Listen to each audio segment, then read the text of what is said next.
Kita akan baca dua bagian dari Perjanjian Lama yang saya udah tulis, Imamat pasal 26 ayat 1 sampai 20. Lalu bagian yang kedua adalah Amsal pasal 2 ayat 1 sampai 22 ya. Karena hari ini tema kita adalah bagaimana berkembangnya atau berkembang ya, flourishing itu apa ya? Berkembang menjadi baik, berkembang menjadi mekar gitu ya, flourish gitu. Dari bumi ini sebagai satu tema besar di dalam tiga jenis kitab, yaitu di dalam Taurat, dalam juga kitab hikmat, dan juga di dalam nabi-nabi ya. Kita akan sampling yang dua aja, yaitu dalam kitab Taurat dan juga hikmat. Jadi kita akan baca sampling dari dua bagian itu.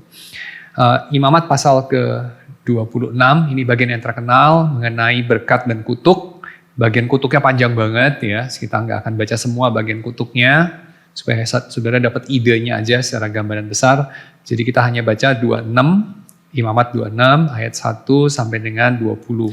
Janganlah kamu membuat berhala bagimu. Janganlah kamu mendirikan patung atau tugu berhala bagimu, dan janganlah kamu menempatkan batu berukir di negerimu untuk sujud menyembah kepadanya, sebab akulah Tuhan Allahmu.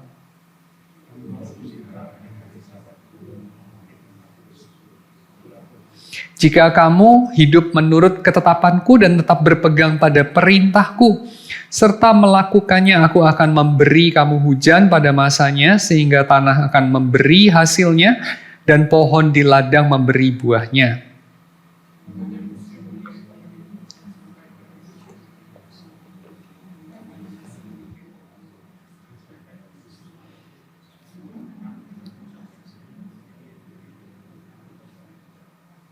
Mengenai musim-musim ini saudara pasti ingat sesuatu ya, saudara pasti ingat itu adalah kisahnya Nuh ya, janjinya Tuhan kepada Nuh bahwa musim demi musim akan silih berganti, tiada habisnya di bumi ini. Aku akan, tadi saudara sudah baca sampai ayat 6 ya. Kamu akan mengejar musuhmu dan mereka akan tewas di hadapanmu oleh pedang.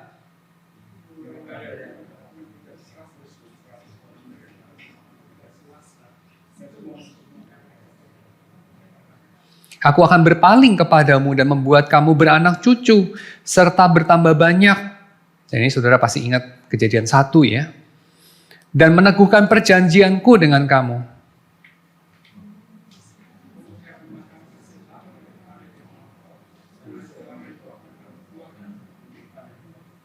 Aku akan menempatkan kemah suciku di tengah-tengahmu.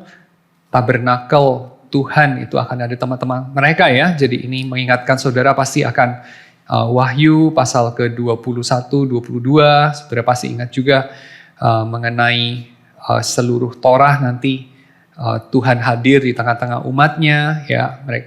Dia menjadi Allah mereka menjadi umat dari Tuhan.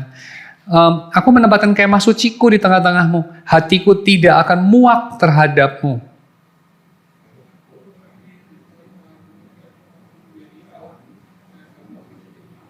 Akulah Tuhan Allahmu yang membawa kamu keluar dari tanah Mesir, supaya kamu jangan lagi menjadi budak mereka.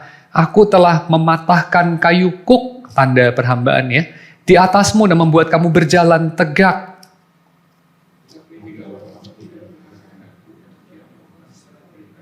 Jika kamu menolak ketetapanku dan hatimu muak, muaknya 2 kali ya tadi, tidak akan muak Tuhan kepada mereka. Tapi jika mereka muak terhadap Tuhan, dan hatimu muak terhadap peraturanku, dan kamu tidak melakukan segala perintahku serta mengingkari perjanjianku,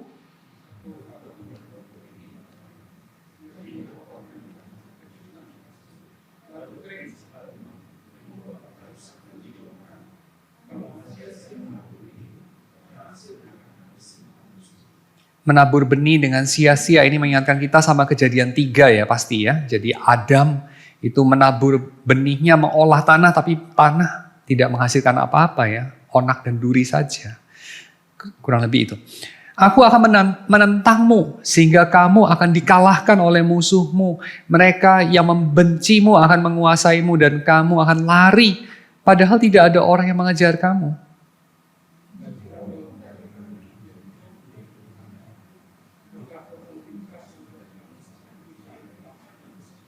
Aku akan mematahkan kesombongan kekuatanmu dan akan membuat langit di atasmu bagaikan besi dan tanahmu bagaikan tembaga.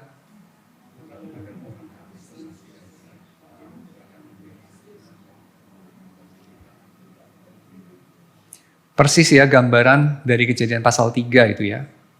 Bercocok tanam di tanah yang keras, di tanah yang tidak memberikan hasil. Amsal 2 sekarang, jadi ini kitab hikmat, Amsal pasal kedua. Hai anakku, jikalau engkau menerima perkataanku dan menyimpan perintahku dalam hatimu.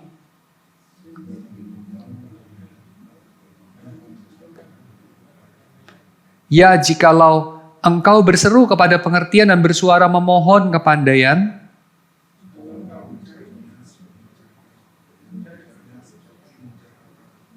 maka engkau akan memperoleh pengertian tentang takut akan Tuhan dan mendapat pengenalan akan Allah.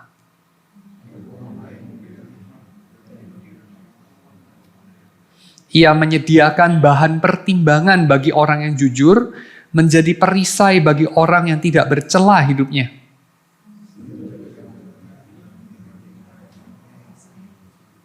Dengan demikian engkau akan mengerti tentang kebenaran, keadilan, serta kejujuran. Itulah segala jalan yang baik.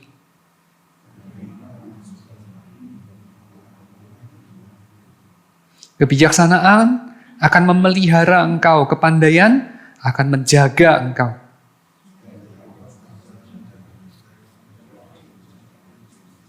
Dari mereka yang meninggalkan jalan yang lurus dan menempuh jalan kegelapan.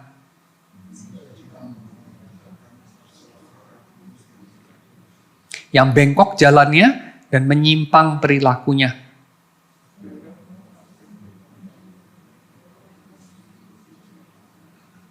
Yang meninggalkan teman hidup masa mudanya dan melupakan perjanjian Allahnya.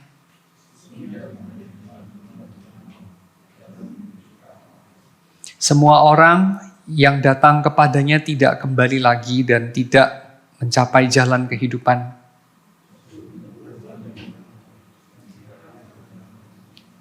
Ya, ini kita sudah sampai ke bagian kelima ya dari serial A New Heaven and A New Earth. Dan buat saudara yang baru bergabung, karena saya lihat ada beberapa yang nggak reguler datang pada tahun kemarin, jadi tahun ini puji Tuhan kayaknya lebih banyak ya, mungkin awal tahun, semangatnya masih baru. Saya akan menjelaskan secara garis besar aja, kurang dari 5 menit, saya harap, apa yang kita bahas ya dalam buku ini, bukunya Richard Milton, orang yang sama yang mengarang bersama dengan Brian Walsh, buku The Transforming Vision mengenai worldview ya, buku yang terkenal sekali. Ini Richard Milton adalah seorang sarjana perjanjian lama. Jadi ini adalah buku perjanjian lama, pembahasan mengenai perjanjian lama, mengenai pengharapan eskatologi. Nah, apa yang dia bahas dalam buku ini basically adalah bagaimana cara kita membaca perjanjian lama sebagai satu plot yang menuju satu tujuan, dan itu semua menceritakan mengenai misinya Tuhan. Misinya Tuhan yang ingin dia realisasikan di bumi. Dan misi Tuhan itu dia ingin realisasikan lewat agent. Lewat yang make it happen, agent. Nah, agentnya siapa? Agentnya Adam. Adam itu bukan nama orang ya, karena Adam itu sendiri bahasa Ibrani. Dan bahasa Ibrani belum ada di dalam setting cerita Adam. Karena setting cerita Adam kan permulaan penciptaan kan, nggak mungkin. Permulaan penciptaan sudah ada orang Ibrani gitu ya, itu aneh sekali. Orang Ibrani kan munculnya dari Abraham nanti, ceritanya nanti later on berkembang begitu.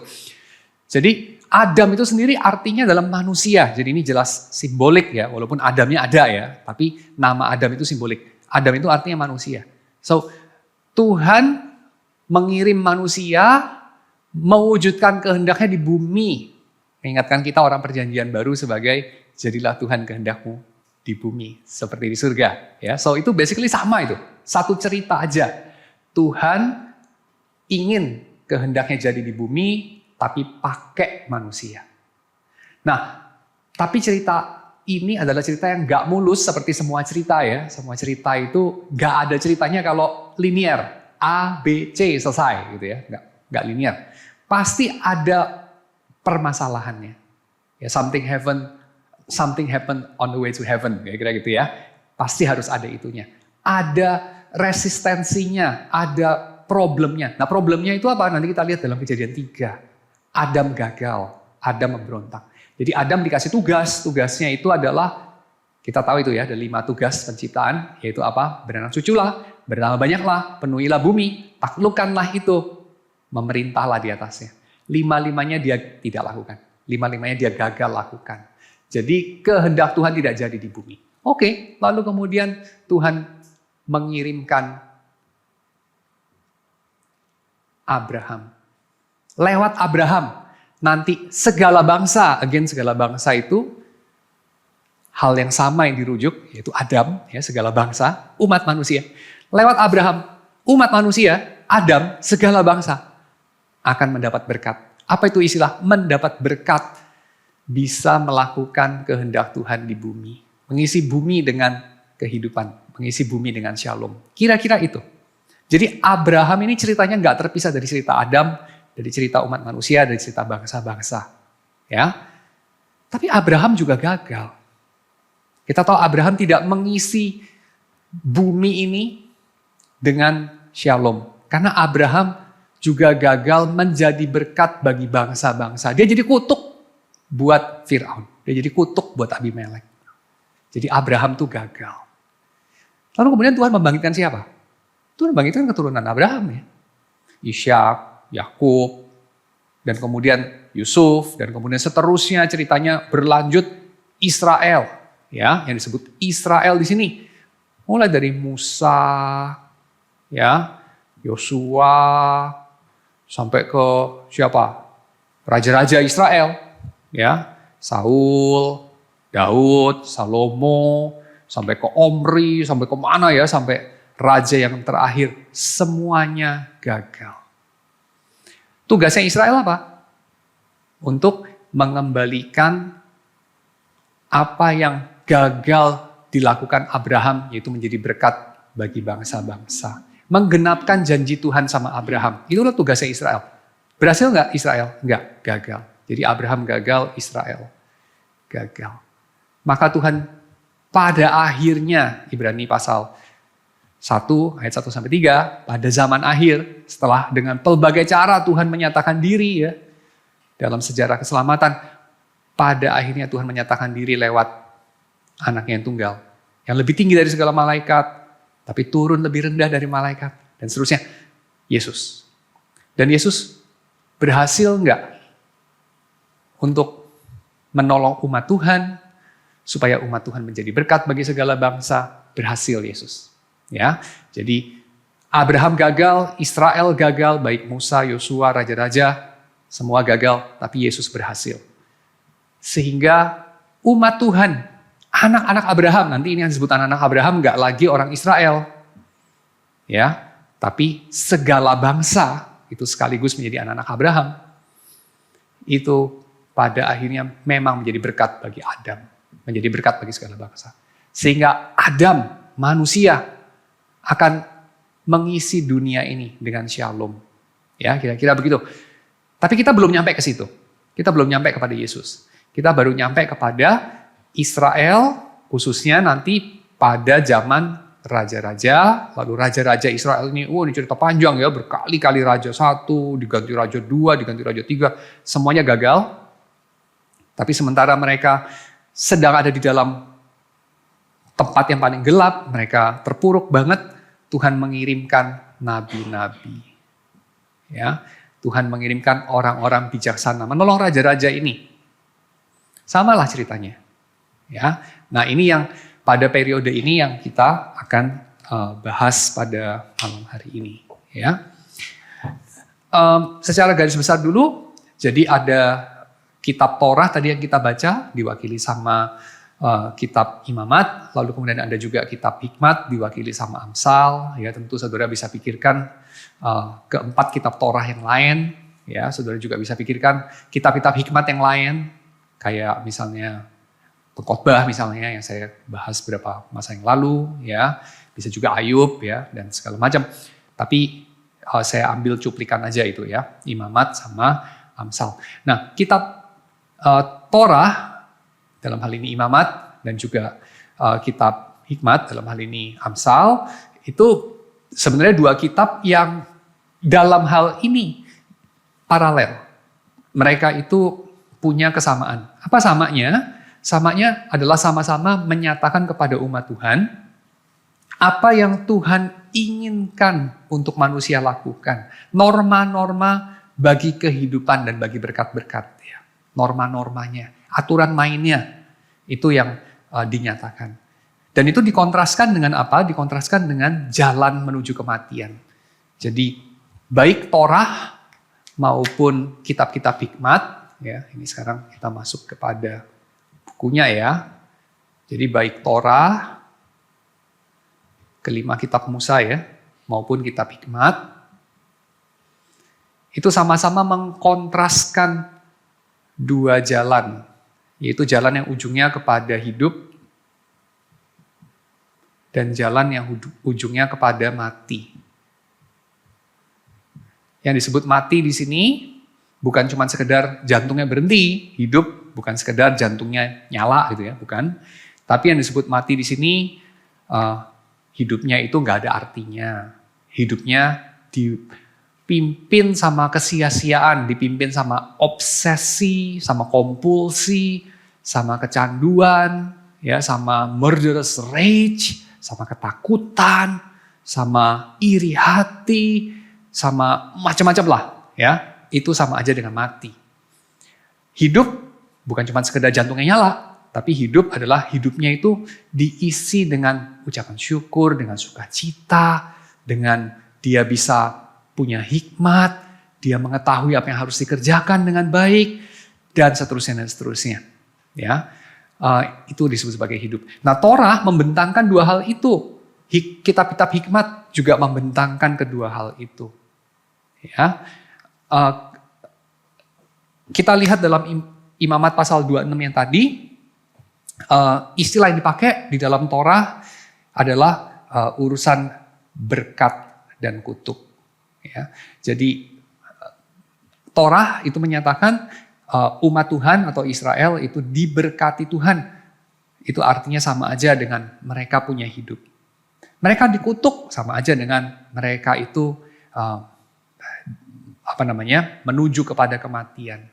Ya, dan itu punya satu asumsi. Asumsinya apa? Asumsinya adalah Tuhan itu menata seluruh jagat raya ini sebagai suatu moral order.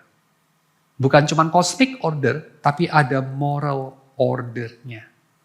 Kita tahu bahwa dalam ilmu-ilmu eksakta ya, kita tahu ada yang namanya hukum alam.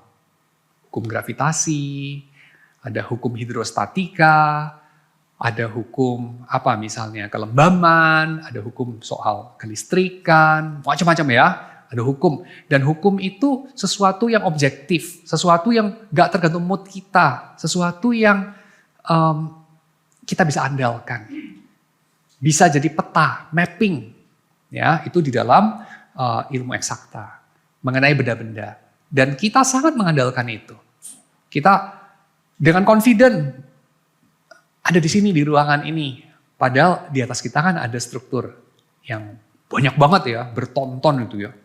Yang kalau rubuh menimpa kita, mati semua kita gepeng di sini. Tapi kita bisa dengan confident, tenang-tenang duduk di sini. Karena apa? Karena kita confident hukum alamnya nggak berubah.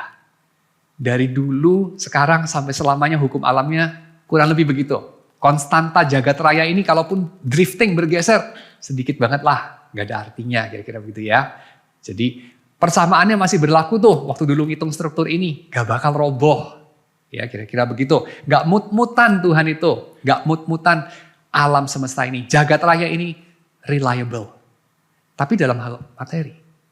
Bagaimana dengan urusan moral? Bagaimana dengan urusan estetika. Bagaimana dengan urusan yang lebih soft, lebih gak kelihatan? Sama reliable-nya gak? Kurang lebih loh ternyata. Kurang lebih. Walaupun tentu tidak serigid urusan yang material ya. Tapi kurang lebih sama. Misalnya gini. Nicholas Walterstorff pernah kasih satu eksperimen. Saudara merasa ada yang aneh gak? Kenapa kita menyebutnya pingpong dan bukan pongping? Kenapa TikTok dan bukan toktik? Merasa aneh gak? Itu reliable loh. Kalau kita survei dari 100 orang, 1000 orang, saudara di sini ya, yang dengan jujur merasa harusnya itu kita bilangnya pingpong gitu ya. Sama yang bilangnya pongping gitu. Itu hampir pasti, konsisten. Orang yang bilang yang benar itu pingpong, itu jauh lebih banyak. Dari yang bilang yang benar itu pongping. Dan seterusnya kita bisa bikin macam-macam contoh ya. Misalnya kayak kalau ada nenek-nenek nyebrang jalan, yang mana lebih benar untuk dilakukan? Berhenti menunggu neneknya nyebrang, kalau perlu bantuin, atau ditabrak aja dilindes. Yang bilang ditabrak aja dilindes lebih sedikit, jauh lebih sedikit. Kenapa? Kita sulit jelaskan hanya karena kebiasaan. Kita sulit hanya jelaskan takut ditangkap polisi dan segala macam. Karena itu semua bisa di-explain away, ya tinggal diganti aja hukumnya. And yet kita merasa ada yang salah. Ya, jadi jagat raya ini bukan cuma secara material, ada tatanannya, ada keterberiannya, tapi juga secara soft, ya, secara moral, secara estetik, secara sosial, secara ekonomikal, dan seterusnya. Kita tahu apa itu benar, kita tahu apa itu salah. Kita tahu itu. Ya, walaupun tentu kita punya segudang alasan untuk hidup seenaknya. Punyalah kita itu ya. Dan tentu lebih kompleks daripada material, tentu. Tetapi kalau kita cari bottom line-nya, ada nggak ordernya? Ada nggak moral ordernya? Ada nggak aesthetical ordernya? Economical, social, psychological ordernya? Ada order nggak di luar urusan mekanika? Kalau kita jujur sama diri sendiri, saya rasa harus mengakui ada. Dan itu yang kemudian kita sebut oleh leluhur iman kita disebut sebagai blessing and curse, sebagai dua jalan. Yang satu jalan menuju kematian, yang satu jalan menuju kehidupan. Jalan menuju kehidupan adalah kalau kita mengikuti Torah itu. Nah, istilah Torah ini kita kan seringkali itu kaitkan itu dengan yang tertulis dalam hukum Tuhan. Jadi ya kelima kitab Musa itu. Tapi kalau kita baca misalnya satu insiden kecil ya, dalam Keluaran pasal 18 ayat 13 sampai 26. Keluaran pasal 18 13 sampai 26. Saudara kalau baca saudara pasti tahu ya, itu mengenai apa? Itu adalah mengenai Musa duduk dari pagi sampai malam ya, untuk menghakimi, untuk memutuskan perkara dari orang-orang Israel yang bersengketa. Lalu kemudian mertuanya datang. Lalu kemudian mertuanya memberi nasihat kepada dia bahwa apa yang dia lakukan itu nggak baik ya, karena itu bikin dia capek dan bikin umat juga capek nungguin dia ya mengambil keputusan dan seterusnya. Maka kemudian mertuanya menganjurkan sesuatu, yaitu menganjurkan agar Musa itu mengangkat wakil-wakil. Keluaran pasal 18 ayat yang ke-13 sampai ke-26 ya. Dan kalau kita lihat dalam ayat 15 sampai dengan ayat 16, Lukas pasal 15 ayat 15 sampai 16, di situ kemudian Musa berkata kepada mertuanya, sebab bangsa ini datang kepadaku untuk menanyakan petunjuk Allah. Apabila ada perkara di antara mereka datang kepadaku dan aku mengadili perkara antara seorang dan yang lain. Aku juga memberitahukan kepada mereka segala ketetapan dan hukum Allah. Nah ini sekilas kayaknya biasa aja, tapi kalau kita pikir-pikir ada yang aneh di sini. Apa yang aneh? Ada yang tahu nggak? Musa itu kasih tahu ketetapan dan hukum Allah. Nanti Tuhan juga bilang dalam dalam Ulangan pasal 6. Kamu kalau udah masuk ke tanah itu, jangan lupa memperkatakan perintah dan hukum yang aku berikan kepadamu. Jangan lupa memperkatakan itu. Ulang-ulangi kepada anakmu, cucumu, dan seterusnya. Nah, kalau dalam Ulangan pasal yang ke-6 kita tahu perintah dan hukum yang disuruh diajarkan kepada anak cucu, yang ditaruh di dalam gulungan kertas kecil terus taruh di jidat tuh ya sama orang-orang Yahudi ya sekarang ya. Nah, itu kita tahulah. Ulangan pasal 6 itu pasti mengacu kepada tulisannya Musa. Tapi kalau Musa, waktu dia bilang sama mertuanya ini, dia tuh mengacu pada apa? Nangkep ya? Perintah dan hukum yang ngomong sama Musa ini kepada mertuanya, itu perintah dan hukum yang mana? Yang mana coba? Kitab Imamat, kitab Ulangan, kitab Keluaran. Bukan. Kenapa bukan? Kan belum ditulis. Belum tulis kan? Belum ada perjanjian Sinai loh. Ini sebelum perjanjian Sinai.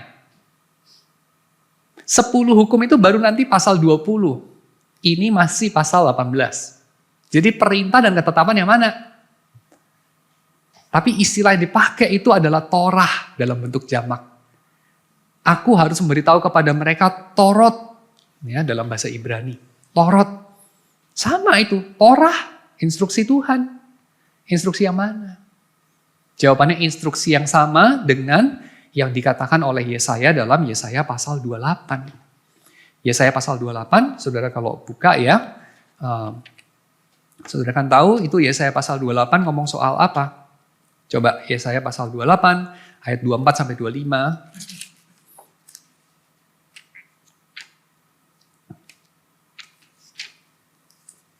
Ngomong soal apa? Yuk. Yesaya 28 ayat 24 sampai 25.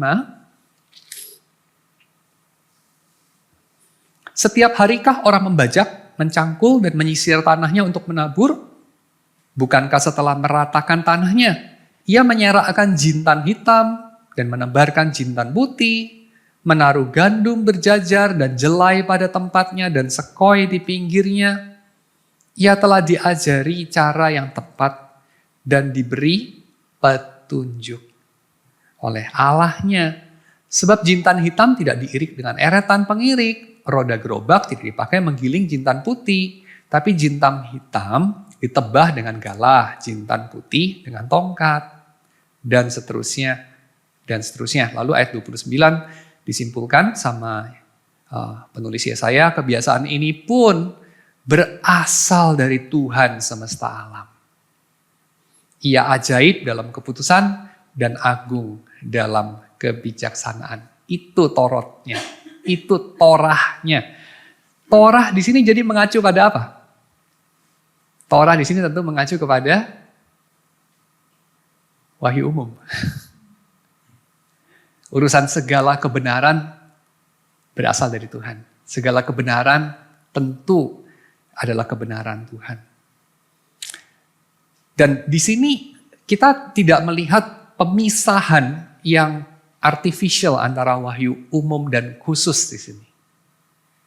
Kebenarannya dari Tuhan, perintah dari Tuhan, ya perintah dari Tuhan. Apakah itu berasal dari apa yang Anda baca dalam kitab suci ataupun apa yang Anda temukan dalam tatanan jagat raya ini. Semuanya berasal dari Tuhan. Ya, dan kita tidak boleh menghina yang satu ataupun meninggikan yang lain. Karena dua-duanya berasal dari Tuhan. Ya, oke. So Torah itu adalah jalan untuk menuju kepada kehidupan. Dan Torah ada dua macam. Torah yang dikodifikasi di dalam bentuk tulisan-tulisan yang diwariskan turun-temurun sama umat Tuhan. Dan apa yang ditemukan di dalam alam. Ya, dan dua-duanya itu menuntut kita mentaatinya, menuntut untuk kita berjalan di dalamnya, mengajarkannya kepada anak cucu kita. Dan mengenai Torah yang tertulis ya di dalam kitab-kitab suci, itu bukan sekedar konformitas di luar aja, yang dituntut oleh Tuhan. Kalau kita baca dalam Ulangan pasal 6 ayat 4-5 bagian yang terkenal ya, Shema Yisrael, Adonai Elohenu, Adonai Echad itu ya.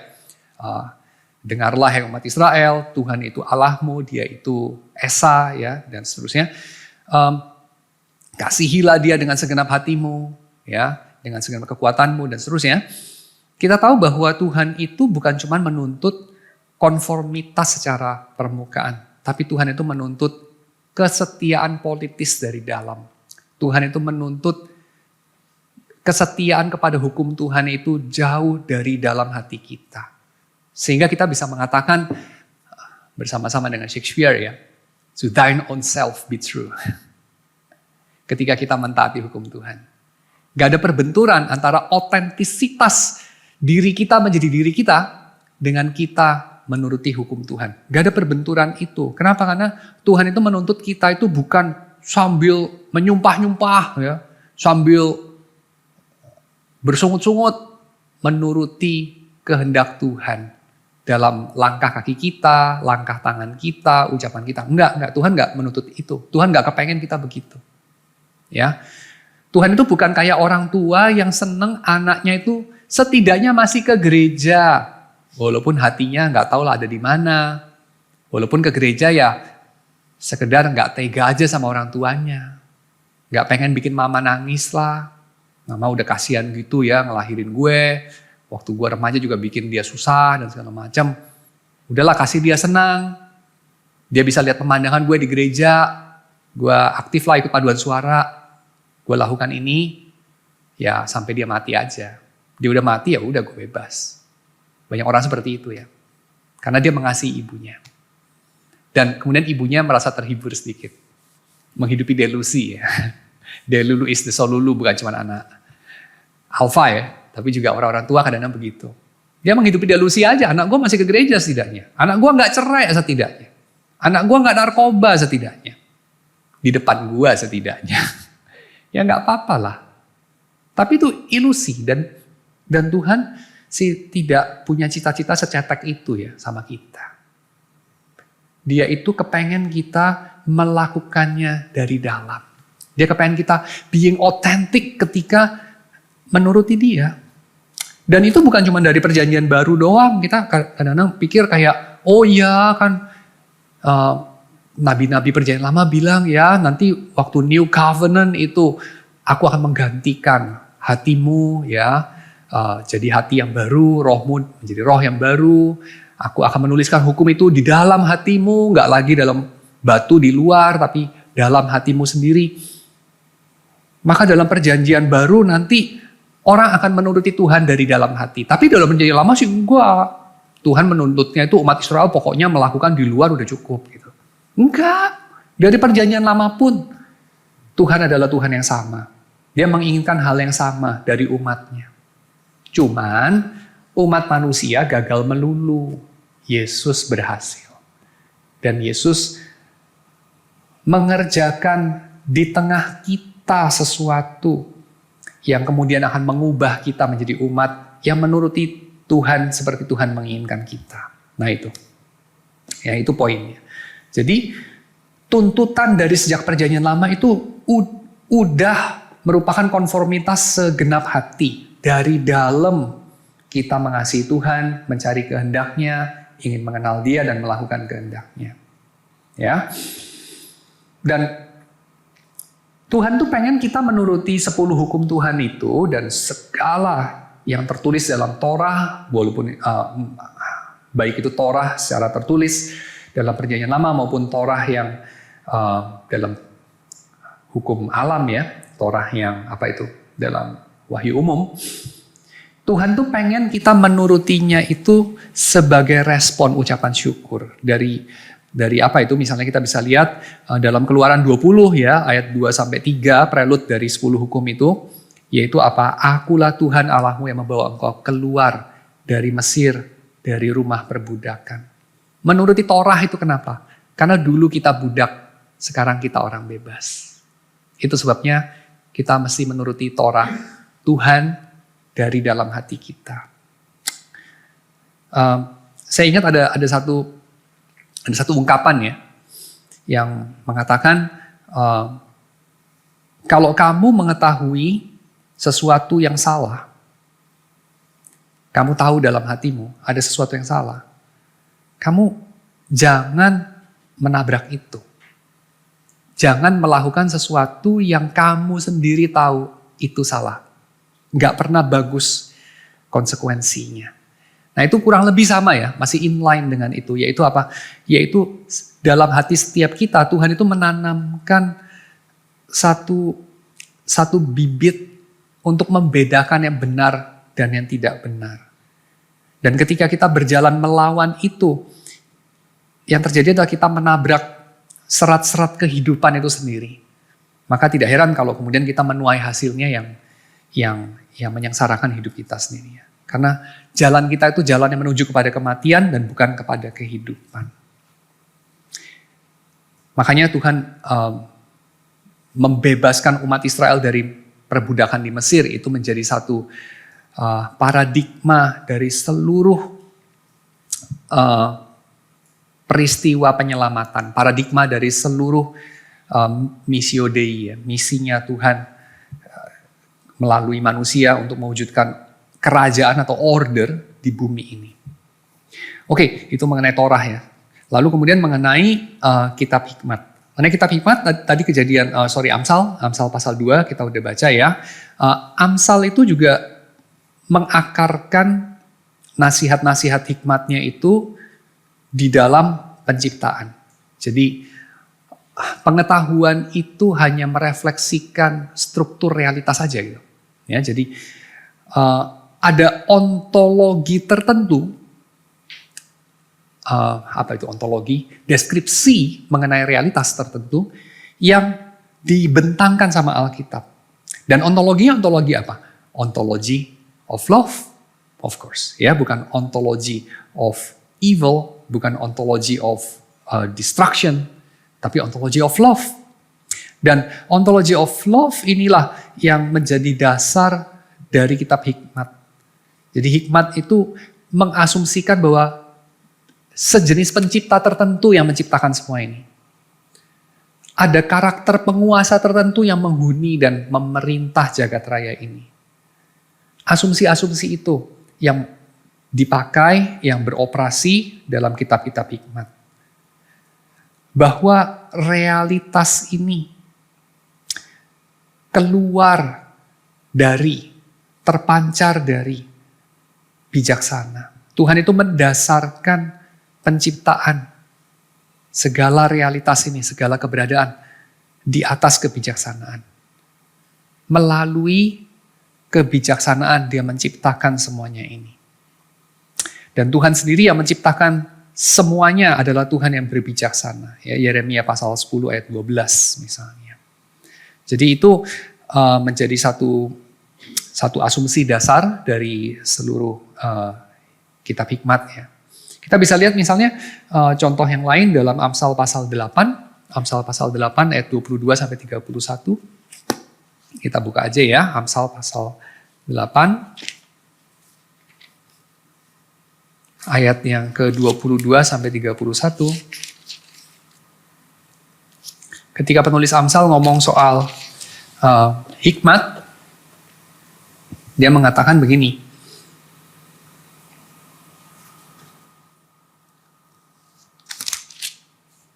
Tuhan telah menciptakan aku sebagai permulaan pekerjaannya sebelum perbuatan-perbuatannya dahulu kala. Sudah pada zaman purbakala aku dibentuk pada mula pertama sebelum bumi ada, sebelum samudra dalam ada, aku telah lahir. Sebelum ada sumber-sumber yang syarat dengan air, sebelum gunung-gunung tertanam, lebih dahulu dari bukit-bukit, aku telah lahir. Sebelum ia membuat bumi dan padang-padangnya, ya. Jadi kosmologi itu didasarkan pada apa? Pada ini, wisdom. Ya. Ketika dia membuat semuanya itu, ini kan teologi penciptaan ini ya. Dia membuat bumi, samudra, gunung, padang, langit, ya, dan seterusnya. Cakrawala. Dia mendasarkan pada apa ya? Penulis kitab Amsal mengatakan pada hikmat. Ketika ia menetapkan dasar-dasar bumi, aku ada sertanya sebagai anak kesayangan. Aku menjadi kesukaannya setiap hari, senantiasa bermain-main di hadapannya. Aku bermain-main di muka buminya. Anak-anak manusia menjadi kesukaanku. Oleh sebab itu, hai anak-anak, dengarkanlah aku, dengarkanlah hikmat. Sebab apa? Sebab itu adalah the very fiber of reality, the very fiber of the universe. Ya.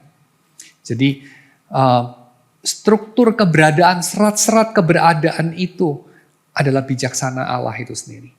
Maka dengarkanlah itu, dengarkanlah bijaksana Allah itu. Sebab apa? Sebab berbahagialah mereka yang memelihara jalan-jalan bijaksana itu. Dengarkanlah didikan, maka kamu menjadi bijak, jangan mengabaikannya. Berbahagialah orang yang mendengarkan aku, dan seterusnya, dan seterusnya. Ya, kitab Hikmat juga bicara mengenai hal yang sama, yaitu bicara mengenai human flourishing di bumi, seperti melakukan kehendak Tuhan di dalam surga. Ya. Dan ini tentu kita tahu, antitesis dari apa? Antitesis dari sejenis teologi lain yang seringkali lebih populer di dalam kekristenan. Teologi lain yang dirayakan dalam banyak lagu-lagu Kristen, dalam banyak drama-drama Kristen, yaitu teologi, atau lebih khususnya lagi soteriologi ya, perahu karet. Soteriologi perahu karet itu menyelamatkan kita dari bumi. Jadi bumi itu kayak planet Krypton, ini kayak cerita Superman itu ya. Planet Krypton akan meledak, tapi sebelum planet Krypton meledak, salah satu yang sangat berharga dari planet Krypton, yaitu beberapa makhluk gitu ya, Superman dan segala macam, diselamatkan keluar dari planet Krypton. Nah itu sejenis teologi yang tidak biblical, sejenis teologi yang gak ada dasar Alkitabnya sama sekali.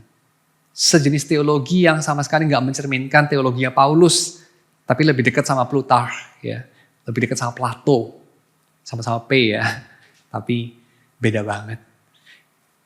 Teologi yang kita lihat di dalam Alkitab bercerita mengenai Tuhan mengirim Adam memerintah bumi.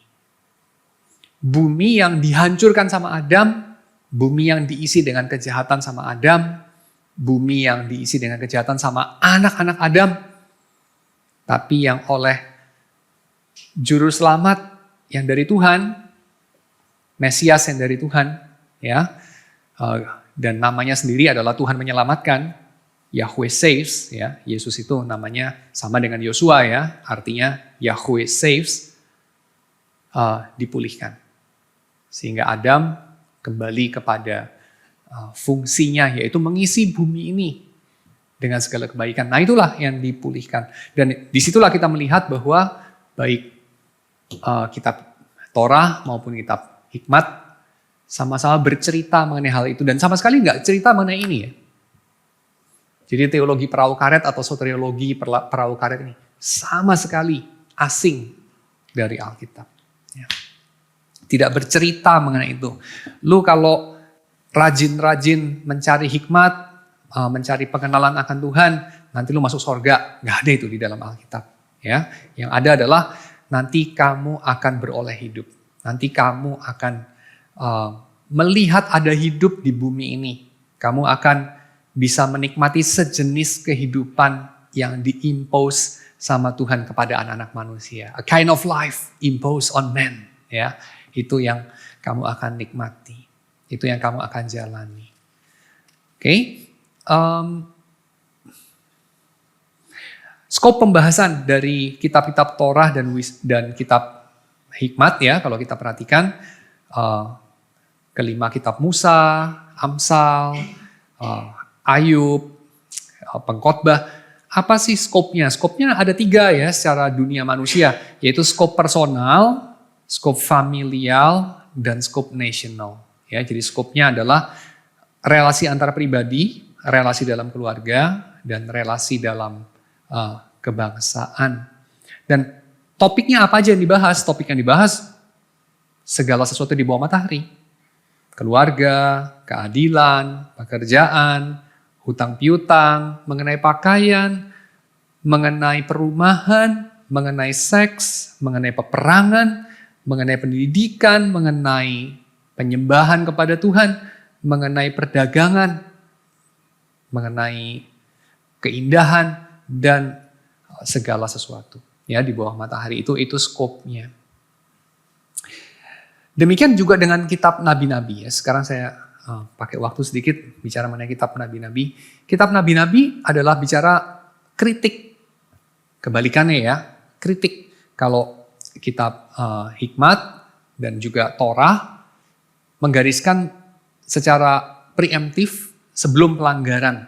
Jadi Torah itu kalau kamu begini, kamu mengalami ini. Kalau kamu melanggar, kamu mengalami ini. Ya, ini hukumannya dan seterusnya. Kalau kitab hikmat, jangan kamu begini, nanti kamu begitu. Ya, lakukan ini supaya kamu begitu. Nah itu kitab hikmat. Tapi kalau kitab nabi-nabi, kamu sudah melanggar, maka. Ya, jadi itu satu penghakiman dinyatakan sama kitab nabi-nabi. Dan kitab nabi-nabi itu menghakimi apa sih? Kitab nabi-nabi kalau kita lihat secara jujur ya, sebetulnya kitab nabi-nabi itu paling banyak mengkritik apa? Coba kita perhatikan ini yang versi paling simple. Kitab nabi-nabi itu ada nggak sih yang melihat permasalahan dari umat Israel? Kurang sembahyang, ada nggak? Kurang saleh mereka. Sembahyang kok cuma 3 kali. 7 kali mestinya. 70 kali mestinya sembahyang itu. Ngasih persembahan kok cuma segitu. Lebih banyak mestinya. Ada nggak itu? Umat Israel mualas itu. Tidak pernah mengajak orang lain menganut agama Yahudi. Orang Filistin itu loh, nggak pernah diinjili jadi Yahudi itu. Gimana itu? Ada nggak begitu? Nabi Yeskiel menegur umat Israel. Itu orang Filistin masih begitu banyak, belum mengenal Yahweh. Itu orang-orang Amori masih gitu banyak, belum jadi Yahudi, belum disunat. Di mana sih lu udah gitu lama di situ? Gitu nggak kira-kira? Nggak ada loh. Ya, kalau kamu perhatikan semua nabi-nabi yang ada belasan itu ya. Yeskiel, Yeremia, Yesaya, Amos, Hosea, Zefanya, wah macam-macam semua. Nabi-nabi itu, Hagai, apa semua itu ya. Ada nggak bicara mengenai sembayangnya kurang saleh, ya, nyebarin agama kurang rajin, identitas keagamaan kurang kuat. Ada nggak? Nggak ada. Yang ada, yang dikritik itu adalah ketidakadilan sosial. Yang dikritik itu soal timbangannya itu loh, kok tidak akurat. Alat ukurnya itu loh, kalau kita sekarang yang diukur kan energi ya yang paling kita hargai. Jadi itu pom bensinmu itu loh, kok meterannya cepet banget gitu ya. Kamu jualan bensin katanya 20 liter. Yang keisi ke tangkinya konsumen cuma 18. Nah itu ya. Itu yang dikritik. Harga-harga yang kamu atur dengan kartel kamu itu. Bikin membeli barang-barang rongsok dengan harga mahal. Ya kira-kira begitu. Yang begituan yang dikritik. Social injustice, sesuatu yang orang-orang Injili akan bilang, wah jangan kayak begini, ini pesannya terlalu berat sebelah, kira-kira gitu ya. Tapi nabi-nabi perjanjian lama itu berat sebelah. Dan berat sebelahnya ke arah yang seperti itu. Ya, yang mereka kritik. Dan itu mereka anggap sebagai sama saja dengan apa? Ketidaksetiaan kepada Yahweh. Nah ini menarik ya. Jadi mereka tidak bilang di satu sisi kesetiaan kepada Yahweh, di sisi yang lain keadilan sosial. Mereka nggak bilang gitu. Mereka nggak bilang ini urusan dagang mesti lurus, tapi sembahyang sama Tuhan juga mesti rajin. Mereka nggak bilang gitu loh. Mereka bilang ini adalah itu. Ya, jadi kalau kamu dagangnya nggak lurus itu sama dengan berzina, sama dengan menyembah berhala, sama dengan tidak setia kepada Yahweh. Cinta kepada Yahweh itu akan melahirkan keadilan, melahirkan kebahagiaan, melahirkan human flourishing. Sementara penyembahan berhala akan melahirkan kekerasan, penindasan, ketidakadilan, dan kesia-siaan. Itu dilahirkan oleh penyembahan berhala. Dan umat Israel seringkali menyembah berhala. Umat Israel itu tidak setia. Ya. Dan mereka itu anehnya waktu sedang menyembah berhala, sedang tidak setia sama Yahweh, mereka itu anehnya masih beribadah di bait suci. Itu kan kritik yang dilancarkan sama Yesaya pasal 1 ya. Kenapa kamu masih menginjak-injak bait suciku? Kenapa kamu mempersembahkan korban yang tidak sungguh itu? Yang baunya menjijikkan bagiku. Bukan menjijikkan karena kambingnya kok pincang misalnya gitu ya. Bukan. Karena kok kambingnya kurus misalnya. Bukan. Kok mempersembahkannya cuma merpati. Bukan. Tapi karena kamu sambil mempersembahkan kepada Tuhan, sambil tanganmu berlumuran darah. Kamu membunuh orang yang melawan kamu dalam perdagangan. Kamu membungkam mereka. Kamu memeras mereka. Itu sebabnya Tuhan melawan kamu. Itu sebabnya Tuhan sendiri jadi musuhmu. Dia jijik sama persembahanmu, sama sembayangmu itu. Ya, nah itu. Dan janjinya apa? Janji dari belasan nabi-nabi Israel itu. Janjinya ada 7, didaftarkan sama Richard Milton. Yang pertama ya, kita catat aja ayatnya kali ya. Karena saya kalau baca satu persatu mungkin akan terlalu lama ya, nggak ada waktu nanti untuk diskusi. Yang pertama adalah mereka dijanjikan akan kembali ke tanah itu. Yesaya pasal 11 misalnya, 10-12, Yeremia 32, ayat 37 misalnya. Tuhan berjanji mereka akan kembali ke tanah itu, ditanam lagi di tanah perjanjian. Mereka akan dibuang dan mereka akan kembali. Yang kedua, mereka akan direstorasi dan disembuhkan keumatannya. Karena mereka itu umat yang tercabik-cabik, yang tercerai-berai, yang diserakkan sama Tuhan. Tapi Tuhan akan mengumpulkan kembali. Itu janji Tuhan. Ya, the lost 10 tribes of Israel misalnya akan dipulihkan kembali. 10 suku yang terhilang itu yang sudah kocar-kacir itu akan dikumpulkan lagi. Yesaya 35, 5-6 ayat 10, Yeremia 31, 4-6 ayat 11-14 misalnya. Ya, itu bicara mengenai itu semua. Restorasi dan penyembuhan, pengutuhan kembali dari umat Israel. Yang ketiga, alam itu akan kembali flourish, bumi akan kembali flourish, termasuk binatang, termasuk tanaman, termasuk tanah, semuanya.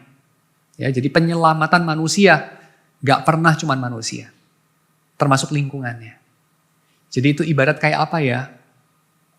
Ikan-ikan tertentu itu kan gak bisa dibawa keluar dari habitatnya ya. Kalau dibawa keluar dari habitatnya mati dia, taruh di ember mati dia. Ya, ikan laut dalam misalnya ya. Bisa gak sih? Mungkin ada yang bisa, ada yang gak bisa ya. Tapi mainly saya tebak gak bisa lah ya. Ikan laut dalam gitu ya. Dikeluarkan dari laut dalam yang dalam banget gitu ya. 3000 meter gitu ya. Terus kamu piara di akuariumnya 30 cm ya gimana bisa ya? Kayaknya gak bisa deh. Matilah sebentar ya. Dicabut keluar dari habitatnya gitu. Nah, manusia juga sama. Manusia itu kan punya habitat. Nah, habitatnya itu ikut dipulihkan. Habitatnya itu apa? Bumi. Habitatnya itu tanah ya. Dan itu meliputi juga tanaman dan hewan-hewan. Yesaya 35, 1-2, 6-7, Yesaya 55, 12-13, ya. 11, Yesaya 11, pasal ayat ke 6-9 misalnya, pasal 65, ayat 25, ya bicara mengenai itu. Kalau dalam perjanjian baru, Roma pasal 8, ya. Segala makhluk itu menantikan saat anak-anak Allah dinyatakan. Jadi Tuhan akan merestorasi ini semua. Dalam hal ini adalah berkembangnya kehidupan di dalam alam. Yang keempat, ada relasi internasional yang baru, relasi antar bangsa. Ya, karena Tuhan itu memakai bangsa-bangsa, memakai Adam gitu ya, untuk mengisi dunia ini dengan pemerintahannya. Jadi relasi antar bangsa. Yesaya pasal 6 ayat 2-5 misalnya, pasal 60 ayat 3, ya. Relasi internasional yang baru. Poin yang kelima adalah adanya pengampunan. Nah biasanya poin ini yang ditekankan sama orang Injili ya. Pengampunan, kita diampuni, diberikan hati yang baru. Ini ada juga. Tapi nggak cuma ini, nggak cuma poin 5 ya. Yaitu Yesaya pasal 30 ayat 20-21 itu ya. Lalu ada restorasi dari kepemimpinan. Nah ini jangan salah ya, kita jangan cuman mendoakan pemimpin-pemimpin kita. Maksudnya apa mendoakan? Supaya mereka panjang umur, gitu ya, sehat-sehat. Rencananya terlaksana gitu ya. Tanpa kita memeriksa rencananya itu apa gitu ya. Enggak lah. Tapi mereka itu direstorasi lurusnya. Mereka direstorasi komitmennya. Mereka direstorasi khususnya moralitasnya. Ya, mereka direstorasi. Leadership dari umat Israel. Yesaya pasal 11 ayat 1-5. Lalu yang ketujuh tentu Tuhan hadir kembali di tengah umat. Ya, ini poin terakhir. Jadi yang ke-6 poin sebelumnya itu adalah persiapan jalan untuk Tuhan kembali ke tengah umatnya. Yeremia pasal 32 ayat 37-41. Karena kalau Tuhan kembali ke tengah umatnya tapi umatnya itu masih belum siap ya. Itu tanah itu masih cemar, lalu kemudian umat Tuhan masih bermusuhan satu sama lain, lalu alam itu masih diinjak-injak sama manusia, lalu bangsa melawan bangsa masih ya, lalu hati kita masih belum baru, masih dipenuhi dengan pemberontakan kepada Tuhan, leadership kita masih dipenuhi dengan pertikaian dan seterusnya, maka kehadiran Tuhan akan menjadi kehadiran penghakiman. Menjadi kehadiran yang menyengsarakan. Ya, jadi itu sebabnya perlu dipersiapkan yang 6 itu, baru kemudian Tuhan kembali ke Sion. Ya, Tuhan kembali ke tengah umatnya. Itu janji Tuhan kepada bangsa Israel lewat nabi-nabi. Ya. Dan kita tahu bahwa rupanya Israel itu pun bukan end in itself ya, jadi bukan tujuan bagi dirinya sendiri. Israel itu pun ternyata adalah cuman salah satu cara yang diutus Tuhan, ya, salah satu means yang dipakai Tuhan untuk mengembalikan rencana Tuhan lewat Abraham. Dan dia pun gagal. Ya, jadi rupanya kita tahu itu. Perjanjian lama itu end up-nya dengan Israel yang sejati, yaitu Yesus. Yang berhasil kemudian membawa anak-anak Abraham ini melanjutkan destinasinya, yaitu menjadi berkat bagi bangsa-bangsa dan akhirnya segala bangsa itu bisa memenuhi bumi ya dengan shalom. Ya, so Adamnya menjadi Adam 2.0 kira-kira gitu ya. Adam 2.0. Umat manusia yang baru, yaitu siapa? Anda dan saya, orang-orang Kristen. Kristen itu kan bukan bangsa tertentu. Jadi di dalam Kristenan nggak ada nggak ada tribe atau nation yang dianak emaskan, nggak ada.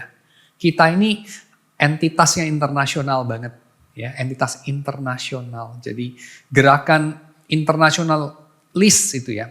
Yang pertama itu ya Kristen sebetulnya dari berbagai bangsa. Tidak ada lagi orang barbar maupun orang Skit, orang Yahudi maupun non-Yahudi, Yunani, ya. Bahkan tidak ada lagi laki-laki maupun perempuan. Bukan berarti penghapusan gender ya, bukan. Tapi maksudnya itu adalah laki-laki ataupun perempuan itu it doesn't matter anymore. Dalam arti lu cewek kayak lu cowok kayak gak terlalu penting. Ya, dalam arti sama-sama penting. Coba Anda pikir. Relativisasi seperti itu. Radikal loh. Karena buat kita, buat orang-orang Chinese tradisional ya, anak lu masih cewek, wah coba lagi, nanti anak kelima mungkin cowok gitu ya. Coba lagi mungkin anak ke-15 cowok gitu ya. Kenapa? Karena cewek, cowok, it matters a lot. Kira-kira begitu. Dia itu sudah begitu hebat, begitu pintar, orangnya baik, prestasinya menonjol, apa sayang. Apa sayangnya? Sayang cewek. Kita sudah bisa meninggalkan itu. Ya. Sayang apa? Sayang sukunya bukan ini. Ya. Sayang apa? Sayang kurang kaya. Sayang apa? Sayang bego gitu ya. Sayang apa? Sayang whatever lah yang lain. Pendek gitu ya. Atau gendut. Atau apapun gitu. Tapi. Sayang bahasa Inggrisnya kurang bagus gitu ya. Atau apapun lah. Tapi di dalam Kristus. Itu semua, it doesn't matter. Ya, lu cewek, lu cowok, gak terlalu penting. Lu orang Cina, bukan Cina, gak terlalu penting. IQ lu 210, IQ lu 90, gak terlalu penting. Duit lu 3 triliun, duit lu 3.000 rupiah, gak terlalu penting. It doesn't really matter. Now that's beautiful, isn't it? Kalau itu tidak indah, saya nggak tahu apa yang indah. Itu indah kan? Indah gak sih? It's really beautiful kan? Tapi dalam dunia ini tragisnya, orang Kristen tuh masih memuja-muja hal-hal gituan loh. Ini genius besar, ini lihat nih, dia main biola kayak gitu, umurnya masih 6 tahun gitu ya. Iya, oke, memuji Tuhan kita. Saya memuji Tuhan tuh ada orang-orang kayak Yo-Yo Ma, ada orang-orang kayak Itzhak Perlman. Saya memuji Tuhan lah. Tapi ya udah, lu bukan dia, ya udah, doesn't really matter, kan gitu aja.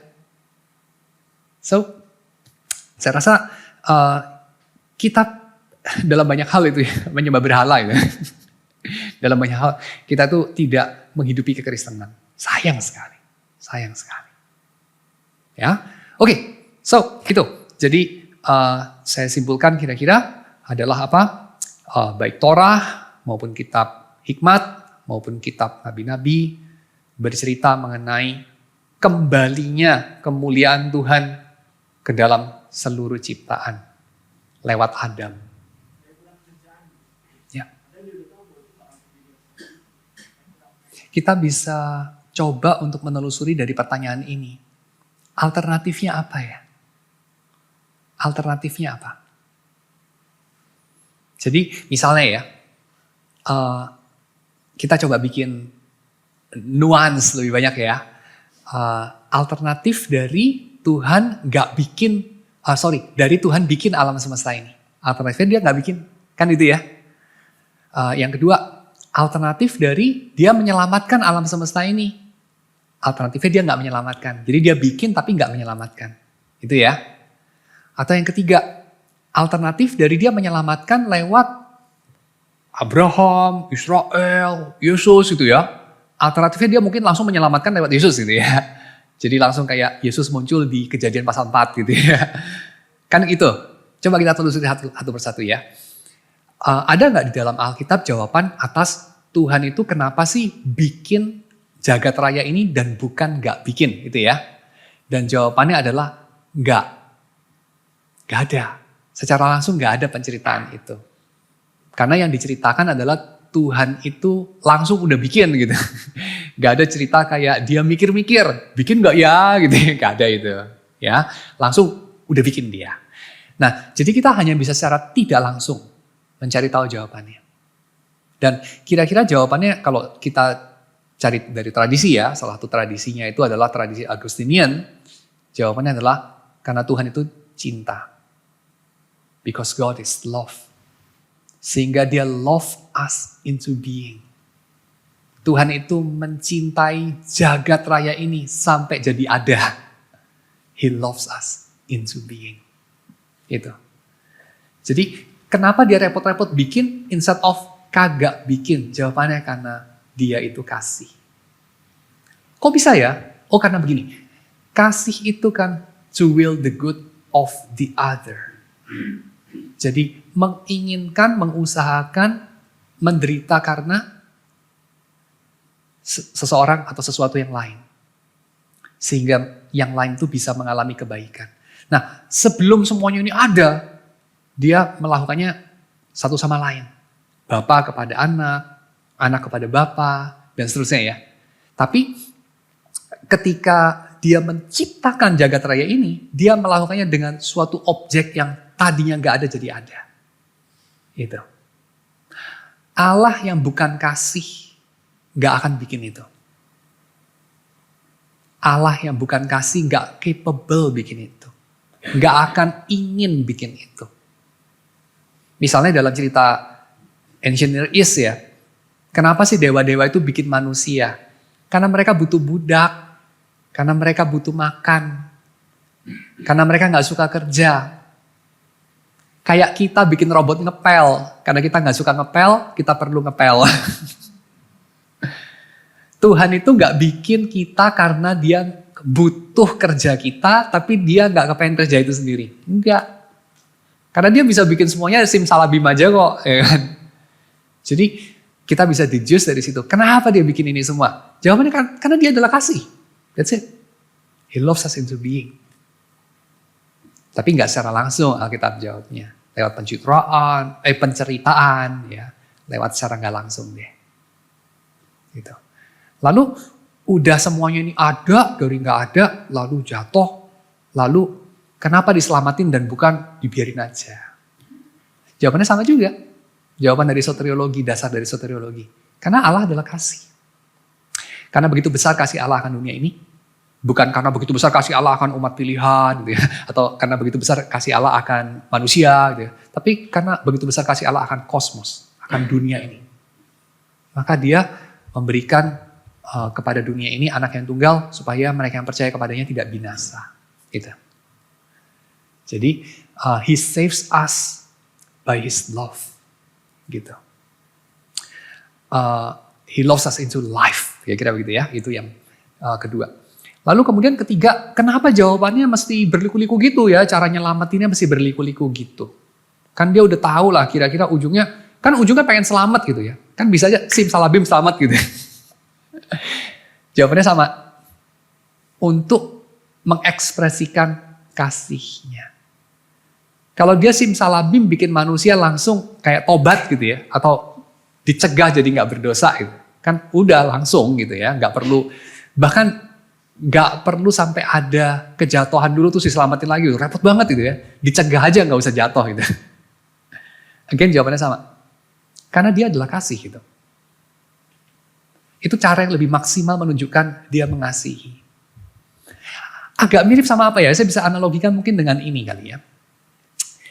Dengan kita itu melakukan sesuatu pada yang kita kasihi. Istri kita atau suami kita. Gitu. Repot banget sih. Mesti kayak apa ya, menikah sama dia. Udah tahu sudah nikah nanti bakal ada ngambek-ngambeknya. Mungkin nanti minta putus, minta cerai gitu ya. Terus nanti dibaik-baikin lagi, terus baik lagi. Ujungnya apa sih? Ujungnya mati. Loh ya dari pertama aja langsung mati. Mati bareng gitu ya. Loh, jawabannya kenapa kita repot itu semua? Why bother? Jawabannya, kira-kira begini saya bisa jawab. Jawaban panjang dan pendek ya. Jawaban panjangnya yang tadi itu. Jawaban pendeknya kira-kira ini. Because why not? It's beautiful. It is good. So why not? Sama kayak kita bikin sate atau kita bikin spaghetti atau kita bikin apalah segala macam masakan Italia atau Prancis yang susah-susah. Ujungnya jadi tai. Bikin tai aja. Bisa sih. Tapi gue bikin yang ini. Why? Because why not? Because it's beautiful. Itu jawabannya. So let's celebrate it. Itu aja. Kira-kira. Maybe itu alasan Tuhan. Tapi gak secara langsung sih dibilangnya. Itu tebakan saya aja. Lewat Agustinus. Saya kadang-kadang denger lagu klasik ya. Bosen. Kadang-kadang saya pengen cepetin gitu. Saya kadang-kadang kalau baca novel atau lihat film ya. Kadang-kadang gitu tergoda untuk dicepetin aja gitu. Atau baca excerptnya aja. Atau masukin ke Meta AI atau ChatGPT gitu ya. Kasih gue ringkasannya. Tapi ya hidup itu jadinya gak indah sih ya. Hidup itu kan indahnya begitu. Dengan dijalani, bukan diterbangi gitu. Ya kira gitu. Dijalani. Makan spaghetti itu selembar demi selembar. Dengan mendiami waktu, mendiami ruang, mendiami rasa. Because why not? Seperti menciumi istri kan. Ngapain sih ciuman? Akhirnya juga harus udahan.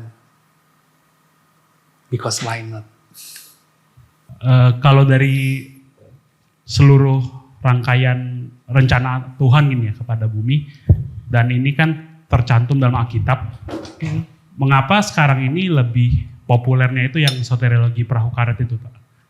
Kira-kira ada masa apa atau ada momen apa sehingga jadinya sangat sekarang? Sangat. Ada banyak usaha orang untuk menjelaskan pertanyaan ini. Dan salah satunya yang paling saya rasa cukup menjelaskan ya adalah karena konstruk intelektual yang paling populer dan sukses dan powerful pada saat kekristenan masih muda banget dan baru mulai bercumbu dengan kekuasaan dan baru mulai belajar bagaimana jadi mayoritas adalah filsafat Yunani. Itu aja jawabannya. Karena Plato itu yang paling seksi. Karena Plato itu yang paling powerful. Karena cukong intelektualnya dia. Kalau cukong intelektualnya Lao Tzu mungkin beda lagi. Lao Tzu lah yang jadi kita punya framework. Kira-kira mungkin Taoisme maksud saya. So, maybe karena itu. Karena percumbuan kita dengan konstruk intelektual. By the way, Alkitab ini bukan konstruk intelektual masalahnya. Yang canggih-canggih banget setidaknya. Konstruk naratif yang delicate, ya, yang intricate, yang beautiful, kompleks, ya. Tapi kalau konstruk theoretical, enggak. Enggak canggih-canggih banget. Maka mungkin ketika kita coba untuk mendapatkan respect dari kalangan itu, ya akhirnya kita pinjem dari Plato. Habis Plato yang paling keren. Gitu kira-kira. Plato, Plotinus, ya. Jadi perahu karet deh. Karena Plato memang ya soteriologinya perahu karet. Gitu. Kita dari bintang-bintang katanya. Lalu kemudian ya somehow kita terdampar di sini. Tapi ini rumah kita yang sementara aja. Jadi kita kembali ke bintang-bintang gitu. Kalau menurut Pak Yadi sendiri, apakah argumen menunjukkan Taurat menganggap ciptaan sebagai rumah Tuhan, lalu wisdom juga seperti itu, dan kitab nabi-nabi juga seperti itu tuh, semuanya ini convincing gak sih buat kita orang modern yang individualis, yang dididik di dalam teologi perahu karet itu? Apakah ini semua convincing buat Pak Yadi? Sangat convincing. Sangat convincing.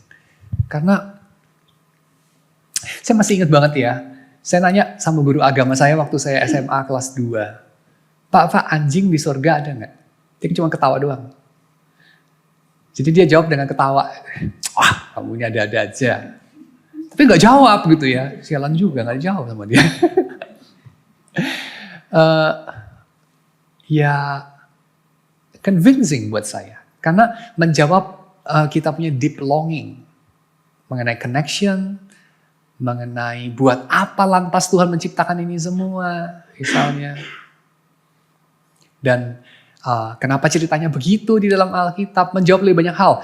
Teologi perahu karet tuh gak bisa interconnect the dots itu sebanyak yang ini. Gitu. Kira-kira itu. Jadi waktu saya berkenalan dengan Alkitab sesungguhnya itu kayak I can see clearly now the rain is gone gitu. Jadi bisa lihat lebih banyak di dalam apa yang dalam Alkitab gitu. Kira-kira itu. Malam Pak Yadi, saya ingin tanya bagaimana cara untuk mencegah diri kita itu ketika kita melakukan moral yang baik, kita masuk ke dalam kesombongan rohani begitu. Karena seringkali ketika kita justru melakukan hal-hal yang tercatat di dalam kitab Amsal dan sebagainya, kita justru merasa bahwa kita sudah sukses sebagai orang Kristen. Apakah memang harus dikaitkan dengan Kristus begitu ya? Kalau kita lihat caranya orang Lutheran ya, melihat hukum, mereka itu kan melihat hukum sebagai cermin. Supaya kita ngaca bukan bahwa kita ganteng, tapi bahwa kita jelek. Jadi ketika kita coba melakukannya, melakukan kehendak Tuhan yang sempurna itu, kita akan tahu kita susah melakukannya. Dan saya kira agak sedikit ya, saya nggak tahu ya itu orang udah mabok agamanya sampai kayak apa ya. Kalau coba melakukan apa yang ada dalam Amsal lalu kemudian bisa kayak celebrate diri sendiri gitu, saya sih nggak pernah ketemu sih. Saya curious juga sih. Tapi saya nggak pernah ketemu dalam pengalaman hidup saya. Orang yang kayak benar-benar mempelajari Amsal, benar-benar coba melakukannya, lalu kemudian kayak menepuk dada, ibu sukses itu. Kayaknya nggak pernah ketemu sih. Yang ada kayak orang-orang yang terus makin kicep, ya. makin gak ada suaranya. Gitu. Kenapa? Karena makin dipelajari, makin banyak tahu, makin kayak aduh gue malu deh, gue nggak ngomong lagi gitu. Itu yang saya jumpai dalam hidup saya sih biasanya orang kalau coba dengan serius melakukan apa yang Alkitab kasih tahu gitu. Karena Alkitab itu kasih tahu kayaknya hal-hal yang nggak perlu dikasih tahu juga. Coba apa yang Anda baca di dalam Alkitab yang kayak wah untung dikasih tahu loh, gue nggak tahu loh kalau ini nggak boleh gitu. Gak ada loh. Kita tuh udah tahu lah siapa yang gak tahu itu. Jangan membunuh, jangan mencuri, jangan berzina, jangan mengingini milik sesamamu. Siapa yang gak tahu? Masa gak tahu? Tahulah. Problem kita dengan dosa itu kebanyakan bukan kita gak tahu. Kita tahu tapi gak mampu. Gak mampu menginginkan melakukan yang baik. Kan itu. Yang buruk itu yang kita inginkan, yang kita lakukan, walaupun kita tahu itu kayak, kenapa ya gue begitu gitu ya. Ngiri itu hanya bikin kita sakit gitu ya, ngiri. Tapi kita gak bisa menahan diri dari ngiri, ya misalnya gitu. Kan kayak gitu, dosa itu. Dan bukan, gue baru tahu loh ternyata ngiri itu gak boleh ya. Wah untuk sekarang gue udah tahu, gue gak ngiri lagi deh gitu ya. Gak ada lah, it doesn't work that way kan. Jadi bagaimana caranya supaya terhindar dari sombong gitu ya. Ya dengan mempraktekannya menurut saya. Jadi gimana caranya biar nggak sombong. Coba aja jadi orang yang baik. Gitu. Dan nanti kamu akan berkurang sombongnya. Kalau mengusahakan dengan sungguh-sungguh. Mirip kayak apa ya? Gimana caranya biar bisa jadi orang yang rendah hati, nggak nyombong-nyombong, gue tuh pinter gitu ya. Ya lu coba coding aja untuk bisa meluncurkan roket ya kira gitu. Nah kalau lu coba lakukan lu akan jadi orang humble lah. Karena meluncurkan roket tuh nggak gampang gitu. Lu bikin sesuatu yang susah banget gitu. Nanti lu akan jadi humble deh. Saya mau respon aja Pak, boleh ya? Mau merespon pertanyaan yang Bapak pertama tadi ya, mengenai itu repot-repot itu. Yes. Nah sebetulnya kan akar pertanyaan itu kan kenapa manusia gagal, sebetulnya kan kenapa Tuhan menciptakan manusia dengan free will. Sebetulnya kan akarnya ke sana, kenapa Tuhan repot-repot menciptakan manusia agent-agent yang pasti bakal gagal karena free will ya. Nah saya sekali pernah mendengarkan khotbah dan menurut saya ini sangat menarik, jadi saya mau sharing. Jadi kenapa Tuhan menciptakan manusia dengan free will atau kehendak bebas, itu kan sebetulnya Tuhan mengambil resiko yang besar ya. Karena kan manusia bisa melawan Tuhan. Tapi sisi lainnya itu adalah manusia itu punya kualitas penyembahan yang tidak bisa, maksudnya gini, manusia kita datang ke Tuhan dengan kualitas penyembahan itu yang murni, tanpa ada rasa paksaan atau terancam. Nah mungkin hal-hal seperti itu yang cukup bisa menjelaskan sedikit ya. Karena kan Tuhan inginkan hubungan dengan manusia, menginginkan relasi dengan manusia.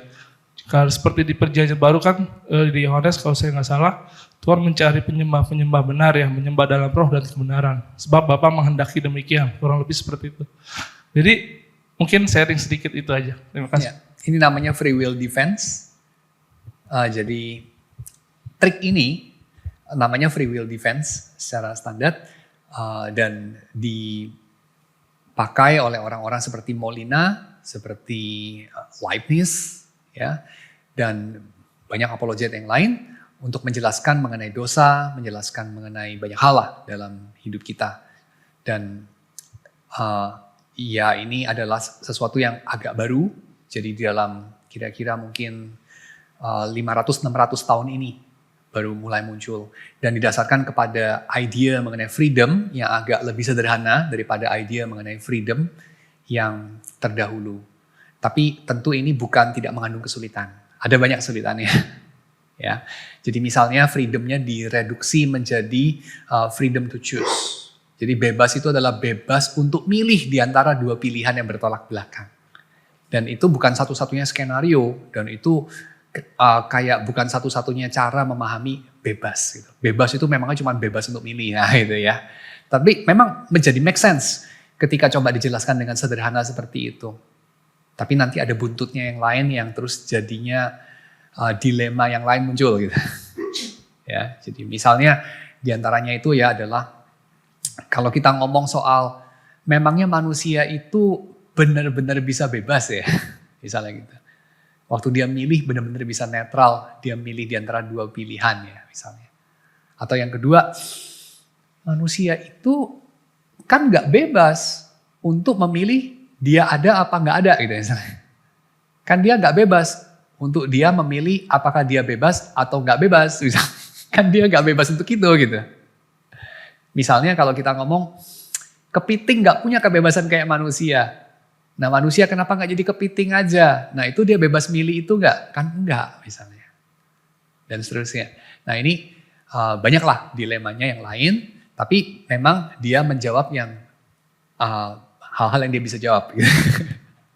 Tapi bukan berarti bahwa itu penjelasan yang penjelasan yang nggak mengandung persoalan. Dan nanti ada yang dikorbankan sama dia. Dan yang dikorbankan itu sesuatu yang banyak udah terlupakan sehingga kita juga nggak merasa itu problematik gitu ya.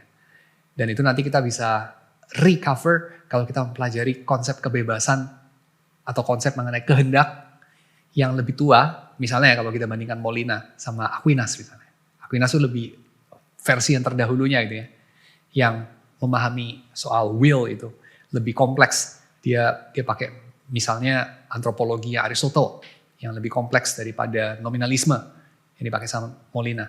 Nah itu sesuatu yang kemudian reduksi itu, penyederhanaan itu mengubur kemungkinan-kemungkinan yang otherwise kita bisa telusuri gitu.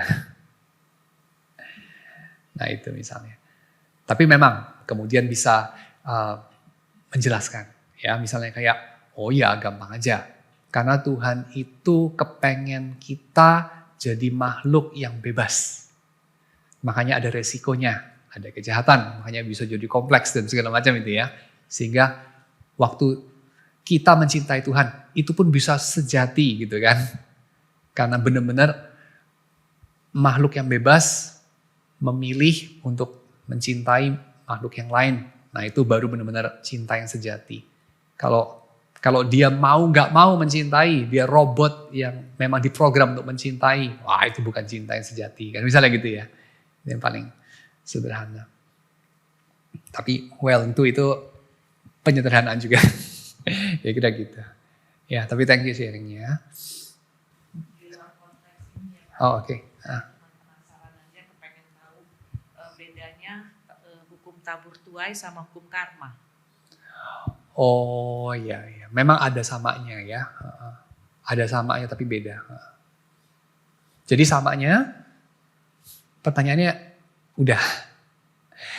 Samanya tentu adalah ada konsekuensi dari tindakan. Jadi tindakan kita itu akan bukan gak ada konsekuensi. Ada konsekuensinya. Nah itu sama ya pasti ya. Tabur tuai sama karma. Tapi underlying metaphysics-nya beda banget. Karena karma itu underlying metaphysics-nya ateistik, gak ada Tuhan. Itu cuma sekedar, lu lempar sesuatu ke atas ya pasti dia turun ke bawah ya. Lu lempar sesuatu ke atas, di atas kepala lu, ya turunnya ke kepala lu gitu. Ketimpa lu sendiri gitu. Nah itu kira-kira karma seperti itu. Bukan Tuhan nyambit lu dari atas itu. Tapi lu lempar barangnya ke atas dengan bodoh, ya jatuhnya ke atas kepala lu gitu ya. Jadi itu akibat dari perbuatan lu itu. Bukan Tuhan lu lempar dia lempar lu lagi gitu ya, bukan gitu. Tapi ya Ada hukum alamnya, sesuatu yang naik ke atas pasti turun ke bawah, lempar ke sini ke atas kepala lu ya turun ke kepala lu. Kayak kira itu ya. Dalam hal itu sama. Tapi ada bedanya. Bedanya apa? Bedanya adalah ya kalau hukum tabur tuai itu didasarkan kepada universe ini, kosmos ini ada aturannya. Universe ini ada konsekuensinya. Dan itu berasal dari Tuhan yang konsisten. Dari Tuhan yang adil. Dari Tuhan yang baik. Hukum tabur tuai itu lebih ke sana. Jadi tidak ateistik dia. Dasarnya adalah Tuhan itu baik. Makanya dia mengganjar kesetiaan kita, kebaikan kita dengan kebaikan. Makanya dia menegakkan keadilan. Menghukum orang-orang yang bersalah. Itu. Tidak melepaskan orang-orang yang bersalah. So, beda banget. Kurang lebih bedanya mirip seperti apa ya? Calvinisme sama Stoicisme. Stoicisme itu kira-kira ya cintai nasibmu. Karena ya lu gak bisa ngapa-ngapain untuk mengubahnya juga kok. Gitu ya. Udah takdirmu untuk gak bisa mengubah yang kamu gak bisa ubah. Jadi diterima aja, dicintai aja. Amor fati aja. Tapi kalau Calvinisme enggak sih. Walaupun sama dalam artian ya ketetapan Tuhan adalah sesuatu yang gak bisa kita ubah. Tapi bedanya di mana? Bedanya dalam Calvinisme yang kita cintai Tuhan yang personal. Tuhan yang mengenal kita. Tuhan yang punya kepedulian personal sama manusia. Jadi beda banget. Sedangkan dalam Stoicisme itu fatum atau nasib atau takdir yang buta. Takdir yang gak peduli sama lu. Di depan dia lu tuh nothing, hanya debu saja. Beda banget kan? Jadi yang satu personal, satu impersonal gitu. Itu beda banget. Jadi karma itu lebih ke arah impersonal sih sebenarnya. Sedangkan kalau tabur tuai, very personal. So beda banget. Agama kita itu covenantal. Covenant itu personal banget. Sedangkan karmic religion itu ya ateistik dan impersonal. Bahkan person itu illusion. Kalau dalam agama itu ya, agama dharmik ya. Person itu ilusi lah. Self itu illusion kan. Gitu. Jadi sangat berbeda. Kita berdoa ya. Tuhan kami bersyukur padamu karena Engkau adalah Allah yang menciptakan langit dan bumi ini dari ketiadaan. Dan Engkau mengisinya dengan banyak sekali keindahan, dengan kenikmatan, dengan kebaikan, dengan makna, dengan segala yang mencerminkan dirimu. Yang adalah kasih, dirimu yang adalah kebaikan itu sendiri.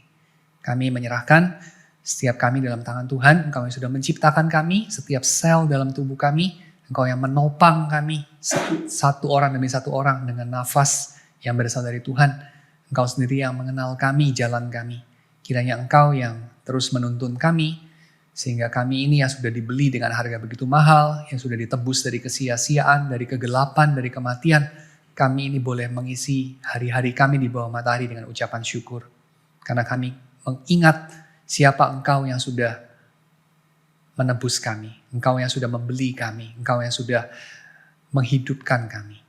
Kiranya kami ini boleh menjadi puji-pujian bagi nama-Mu sebagai umat di dalam dunia ini. Terima kasih ya Tuhan. Dalam nama Yesus kami berdoa. Amin.